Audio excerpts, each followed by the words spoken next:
የሚጸልይ ሰው መጨነቅ የለበትም በጭራሽ።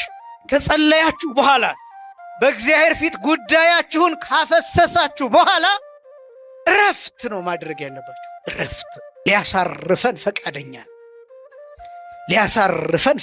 ነው። የእኛን ጭንቀት ሊሸከም ፈቃደኛ ነው። ክርስቲያን ከጸለየ በኋላ ስለጸለየበት ጉዳይ አይጨነቅም። ክርስቲያን ይጠይቃል፣ አይጨነቅም። ክርስቲያን ይጸልያል፣ አይጨነቅም። ክርስቲያን ይለምናል፣ አይጨነቅም። ክርስቶስ ፈቃደኛ ነው።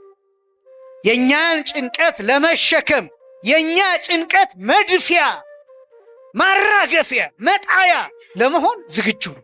እኛ የሚጎዳንን ነገር ስንጠይቀው እግዚአብሔር በሕይወታችን ሌላ የሚጠቅመንን ነገር ይሰጠናል። አስደናቂ አምላክ እኮ ነው። ጌታ ሆይ አትራቀኝ ማለት ጸሎት ነው። ጌታ ሆይ እርዳኝ ማለት ጸሎት ነው። በየመሃሉ ጌታ ሆይ አመሰግንሃለሁ ማለት ጸሎት ነው። ስዕልም ቤተክርስቲያንም በሌለበት ቦታ ብትሆን ፊትህን ወደ ምስራቅ አዙረህ ዓይንህን ደግሞ ወደ ሰማይ ቀና አድርገህ ጸልይ።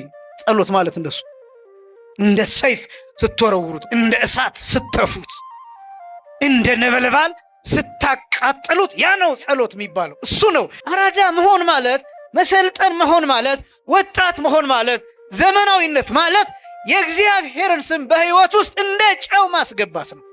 መጸለይ ሲያቆም፣ ተስፋ ሲቆርጥ መሞት ይጀምራል። ከእግዚአብሔር ጋር መገናኘት ይተዋል። መነጋገር ይተዋል። ሕይወት ይቋረጣል። ስኬት ይቋረጣል። ኪና እያሽከረከርክ ጸሎትን እንደረሳ ትዝ ቢልህ ሰዓት ካለ ደቂቃ ካለ ዳር ይዘህ ጸሎትህን ጨርሰው። ያለዚያ ግን እየነዳህም ቢሆን አጭር ደቂቃ አባታችሁ ነው የሚለውን እየጸለይ መሄድ። እግዚአብሔር ከኛ ጋር አለ።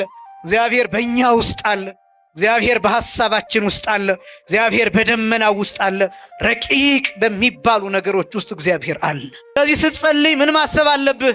ስትጸልይ ምን ማሰብ አለብኝ? ጌታዬን የማነጋግረው ሩቅ ቦታ አይደለም፣ እዚህ ነው ያለው። ይሰማኛል። ጸሎቴ ብዙ ዓመታት አይደለም የሚጓዘው። ጸሎቴ ደቂቃዎች አይደለም የሚጓዘው። ጸሎቴ ሰከንዶች አይደለም የሚጓዘው።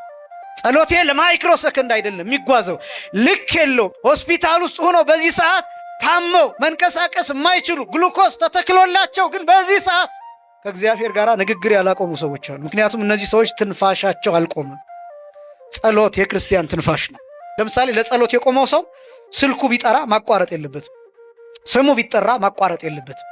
ከአቅም በላይ የሆነ ነገር ካልገጠመው፣ ህመም ካልገጠመው፣ የሚጥል ነገር ካልገጠመው በስተቀር ማቋረጥ የለበትም። የሚረብሸንን ማራቅ፣ የሚያስጨንቀንን ማራቅ፣ በየመሃሉ እየገባ ክፉ የሚያሳስበንን እሱን ማራቅ፣ መጸለይ። ስለተገደሉት ሕፃናት፣ ወላጅ ስላጡት ሕፃናት፣ ስለሚሳደዱት ሕፃናት፣ ስለሚፈናቀሉት ሰዎች፣ አጠቃላይ ስለሚገፉት ክርስቲያኖች ስለነሱ አስቦ ማልቀስ። በስዕላቱ ፊት ሕፃናት እኮ ተገደሉ፣ ጌታ ሆይ እስከ መቼ ነው ደማችንን ማታየው ብሎ ግን የሚያለቅስ ሰው አለ?